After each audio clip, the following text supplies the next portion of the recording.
Welcome to Mideast Realities. I'm your host, Mark Brzezinski. This week and next, we have rather unusual MER programs. Usually, we invite the most honest and independent experts we can find to discuss the realities of the Middle East situation. We do so because the establishment media, both print and TV, far too often obscure and misrepresent the actual realities of the situation. There are many interest groups and think tanks whose job it is to influence the media away from realities and towards the viewpoints of various governments and what can be termed the post-Cold War military-industrial complex. The Israeli-Jewish lobby's influence in Washington is very well known, of course, and it has never been greater than with the Clinton administration. Consequently, with MER, we try to discuss the actual realities of the Middle East as opposed to what the lobbyists, the government spokesmen, and the arms merchants want you to think is happening. This evening, however, we're at the Adass Israel Synagogue in Washington, D.C. to hear what Moshe Aresns has to say. Moshe Aresns, one of Israel's leading politicians from the Likud party, has served as Israel's ambassador to the U.S., as well as both Israeli defense and foreign ministers. One of the myths about Israel is that the two major Israeli parties have very different basic policies. Now, while the two parties do have different styles and origins, and while they do use very different rhetoric, and while they do approach some important issues in different ways, the overall Zionist approach of both Labor and Likud to the Palestinians and to the Middle East in general has far more similarities than differences. It was the Israeli Labor Party, for instance, that began the settlement policies in the occupied territories. Likud then expanded them. It is the Israeli Labor Party which today champions a policy it calls separation between Israelis and Palestinians, an apartheid-type policy also dear to Likud. And it is none other than the Labor Party Prime Minister, Yitzhak Rabin, who a few years ago served during the last Likud government as the break-their-bones defense minister, while today's foreign minister, Shimon Peres, also worked closely with Likud in the past. Indeed, it appears that Likud governance of Israel may be approaching again. By early 1996, if not sooner, Israel will be in the throes of a historic election campaign, and indications are that Likud's Benjamin Netanyahu may well become prime minister. So today's talk by Moshe Aresns before an almost exclusively Jewish audience will no doubt bring insights into what twists and turns to expect if and when the Likud strikes again. Overall, shifting Likud labor governments can be thought of as a kind of good cop, bad cop routine. Indeed, one of Likud's more significant accomplishments is to help portray labor as somehow more reasonable and more moderate, even if basic labor policies usually mirror those of the Likud in actual practice. Remembering these important caveats, still it will be extremely interesting to hear how Moshe Aresns presents himself tonight. Listen hard and listen skeptically, for most of the significant things Aresns will say will be vague and between the lines. Even the Likud has learned to portray itself when abroad and when speaking in English very cautiously, so as not to offend more liberal American Jewish audiences. More liberal than themselves, that is. Indeed, Moshe Aresns will surely be trying very hard tonight to mask the realities of today's Middle East. So I'll occasionally try to interject a few correctives of my own as we go. It's a pleasure to welcome Ambassador Aresns, who was at one time not only a member of the community, but was considered a member of this congregation. To welcome him home to Adass Israel, to welcome our panelists, and to thank you for being here. I'd like to call on Cy Lazarus, representing the American Jewish Committee, and thank Jeff Weintraub and the committee for all their efforts in making this evening possible. If you haven't noticed already, there are copies of Mr. Aresns' new book available for sale, and the ambassador has agreed to stay on for at least a short while and sign some books if you'd like to take advantage of that opportunity. Let me just briefly introduce this extremely distinguished panel, and I'll say a few things about them later when their turn to fire questions if the ambassador comes. We have Josh Goshko of the Washington Post, Barry Schweid of the AP, and Margaret Weiner, who is now with the McNeil-Lehrer News Hour, all of them extremely experienced and respected journalistic experts on the Middle East. Mr. Aresns comes to us tonight at a moment when Israel is facing one of its greatest challenges. On the one hand, Israel has never never been at peace with as many neighbors as it is today.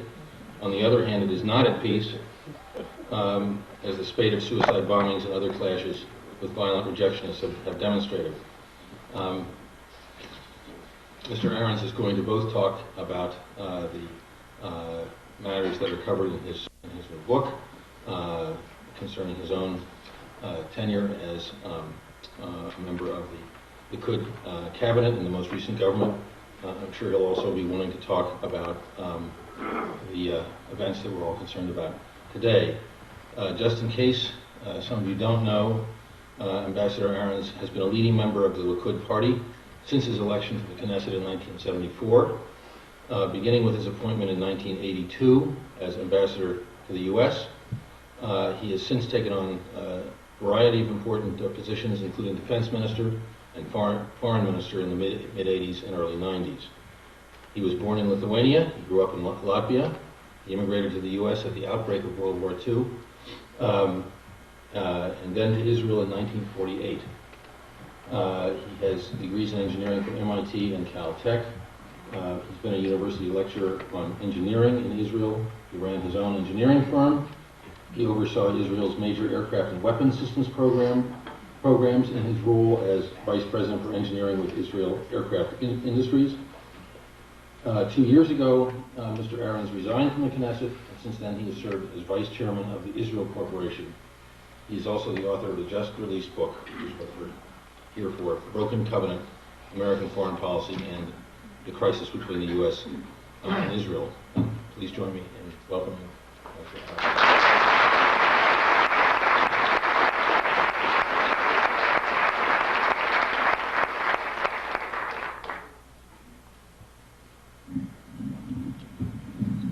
Thank you very much. It is really a pleasure to be with you here tonight. It's almost like homecoming, coming back to Washington after many, many years. I spent a year in the city as Israel's ambassador. I'm always surprised on meeting people who seem to think that I must have been here for 4 or 5, 6 or 7 years. It was only 12 months, but they were a very intense 12 months. It was the period of the war in Lebanon, and those of you whose memory goes back that far will probably recall that during that period I appeared on television here almost every day, and sometimes twice or 3 times a day. And there's a certain element of nostalgia connected with coming back to the city, in which I spent a memorable year. As you've heard in the introduction, I've done many things in my life. I'm probably on my 7th career at this stage, but I had never written a book. This is the first book I've written. I think it's probably the last book I'm going to write. Because I'm busy doing things, I had never thought that I would end up writing a book, but I wanted to get it out of my system. I thought it was important to tell the story of 4 years, 1988 to 1992, 4 years in which I was Israel's foreign minister and Israel's defense minister. Years that were very eventful, that are important even now when we look back at these years, and there have been many events since then. The title of the book, as I originally envisaged it, was going to be War and Peace in the Middle East, 1988 to 1992. That is the title of the book in Hebrew, Milchama v'Shalom b'Mizrach Tichon, 1988 to 1992. But the American publisher wanted a somewhat zappier title, I guess, and that's how this Broken Covenant title got born. The book, as you can judge, is not an autobiography. I thought that it would divert attention from the story that I felt needed to be told, and probably would not be told by anybody else, and maybe it would have gone untold unless I wrote this book, if I were to stretch it all the way from the time and place where I was born until the present time. So maybe I'll just say a few words about my biography, the pieces and parts that do not appear with any prominence in the book. I went to Israel in 1948 from the United States. Quite frequently, people in the United States will ask me, how is it that you went to Israel in 1948? And I'm a little hesitant to respond with what naturally comes to my mind. I would say, how is it that you did go to Israel in 1948? Because to me, at that time, it seemed like the only thing to do. An obligation that I, as a young Jew at the time, felt I had. I had the feeling at the time, and I think correctly so, in a historical perspective, that the Jewish people, 3 years after the full dimensions of the Holocaust had become apparent, were fighting for their lives. That maybe this was really our last battle for survival. And I thought every Jew that could contribute in any manner or measure to victory in that battle had to do his part. I afterwards returned to my profession. I was an aeronautical engineer. I taught at the Technion in the Department of Aeronautical Engineering that was founded at the time under the inspiration of David Ben-Gurion, who was Prime Minister and Defense Minister at the time. I never dreamt in my wildest dreams that I would ever end up being Israel's Defense Minister and hold the office that he held. It was a great period for me, teaching at the Technion, then going on to become the chief engineer of Israel Aircraft Industries, which was no more than a garage when I first started there in 1982 that did minor modifications of aircraft. And that within a number of years became one of the great aerospace industries of the world, created, developed by these young graduates of the Department of Aeronautical Engineering of the Technion. And it was only after I left Israel Aircraft Industries in 1971 that I went into business, had a little more time, a little more money, and in a moment of weakness allowed myself to be talked into going to politics and running for the Knesset, thinking that maybe I would contribute 4 years or part of my time during 4 years on the political scene, do what I could for my country as a politician. But the 4 years stretched out to be 18 years, and the last 4 years of those 18 years are recorded in the book that you have before you.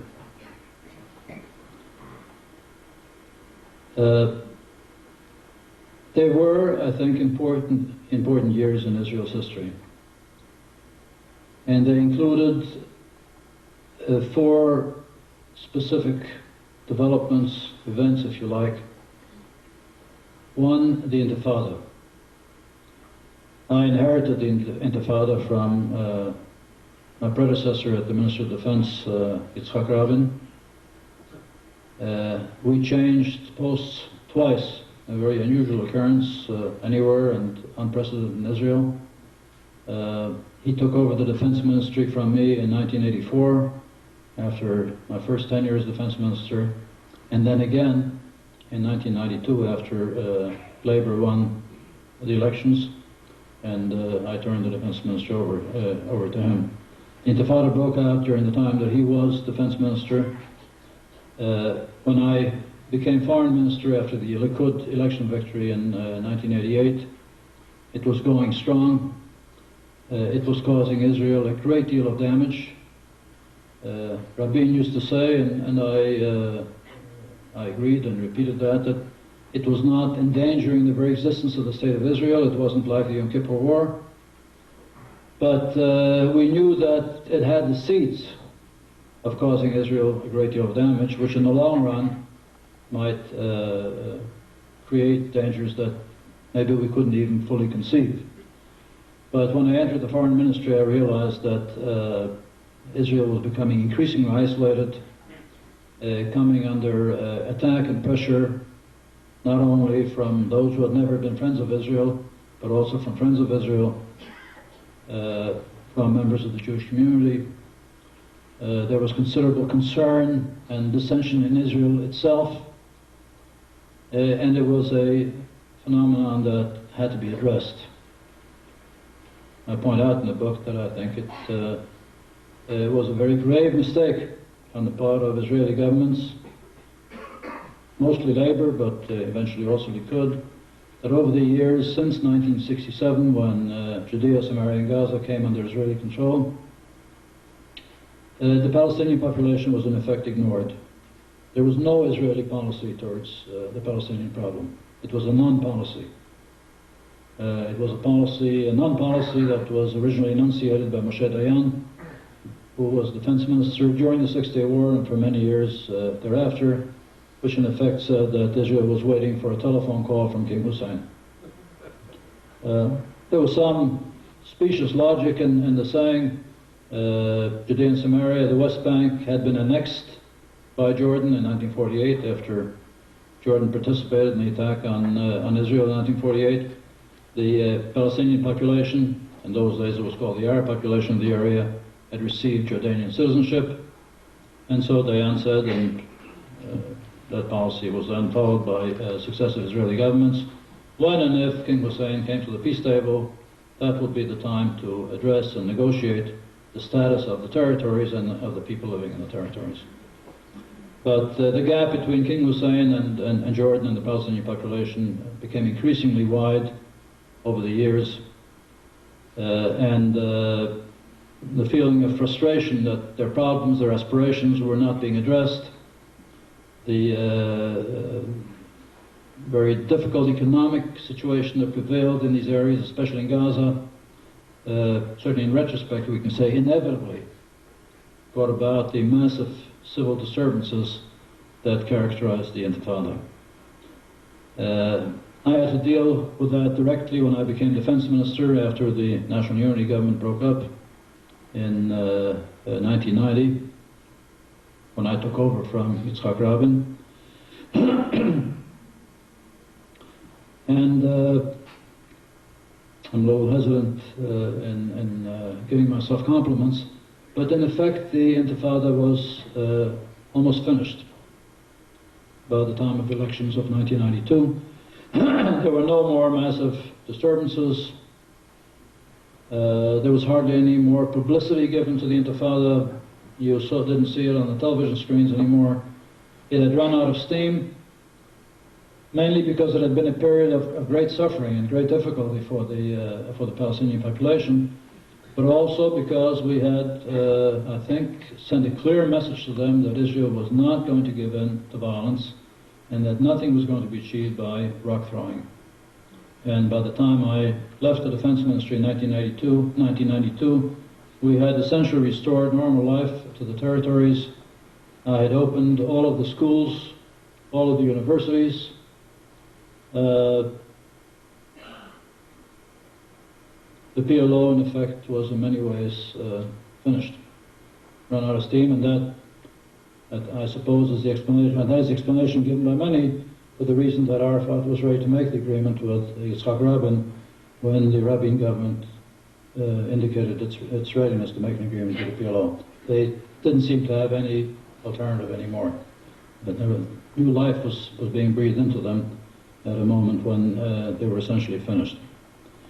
As foreign minister, I authored the Israeli Peace Initiative of May 1989. In May 1989, it was adopted by the National Unity government, in which Peres and Rabin were members. And I did my level best to get this initiative formulated and adopted by the Israeli government, because I was convinced, as I came to the foreign ministry, that it was essential for Israel to take an initiative and to show that we were not just stonewalling and not just resigning ourselves to the status quo, but that we were interested in moving the diplomatic process along, in proving to the world that if no progress was made, if no progress were to be made, it would not be because of lack of trying on our part. The peace initiative included 4 points specifically: you'll find in the book that I originally suggested 5 points, but Rabin vetoed one of them. He was defense minister at the time. And the 4 points were, one, a reconfirmation of the Israeli-Egyptian peace treaty, consultations between Israel and Egypt and the United States, which was a signatory to the Camp David Accords. 2, direct negotiations between Israel and those are countries that insisted that they were in a state of war with Israel. 3, negotiations between Israel and democratically elected representatives of the Palestinian population in Judea, Samaria, and Gaza. And 4, an international effort to relieve the plight of the Palestinian refugees in the refugee camps. Some of those points are in the process of implementation. The initiative led eventually, after the Gulf War, to the Madrid Conference. The Madrid Conference led to direct negotiations between Israel and Palestinians, Israel and Jordanians, Israel and Syrians, Israel and Lebanese. Not all these negotiations have produced concrete results, at least not so far. Elections amongst the Palestinian population were never held. I think that that was a very bad mistake, and the negotiations that eventually brought about an agreement, which in my view is a sad mistake, were held with Yasser Arafat and the PLO, and not with people that were elected by or had a mandate from the population living in the area. The third major event during the 4-year period was the Gulf War, a 6-week war for Israel, a very unusual and in some ways traumatic war for Israel. Again, Israel's existence was never really in danger, although we were not quite sure of that at certain periods. We knew that Saddam Hussein had chemical weapons. We knew that he had missiles that hit Israel, and Iraqi missiles did hit Israel. 39 of them landed in Israel. We had to do something that had not been done anywhere in the world since World War II. I, as defense minister, issue gas masks to every man, woman, child, and baby in Israel in anticipation that we might be hit by Scud missiles with chemical warheads. And we found that even though